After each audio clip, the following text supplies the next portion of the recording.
ठिकराठो लॻ ॻोठ तमीज़ वासन तरफ़ां केनालनि ख़िलाफ़ मुज़ाहिरो कयो वियो। जाम साहिब में शहर तरफ़ां सिंधु दरिया मां केनाल कढण ख़िलाफ़ धारदार रैलियूं कढी वयूं। अॻवाणनि जो चवणो त कंहिं बि सूरत में सिंधु दरिया मां केनाल कढण न ॾिना वेंदा।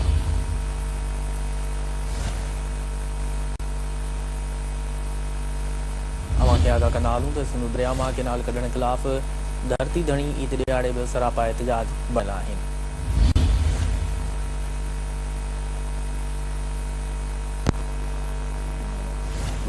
वधीक तफ़सील मालूम कंदासीं ठिकराठो खां मजीद महर असां सां टेलीफोन ते मौजूद आहे। जी मजीद महर, वधीक तफ़सील हिन वटि ठिकराठो में वक़्तु एहतजाज थी रहियो आहे, हिन बाबति आगाह करियो। जी बिल्कुलु, ठिकराठो भरिसां ॻोठ सुमी में ॻोठाड़नि पारां ईद नमाज़ अदा करण खां बाद में सिंधु मथां गैर क़ानूनी केनाल ख़िलाफ़ एहतजाजी मुज़ाहिरो कयो आहे।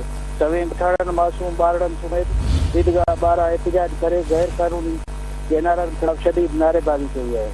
ॻोठाड़नि चयो आहे त हीअ केनाल हाणे असांजी ज़िंदगी ऐं मौत जो मसइलो आहे।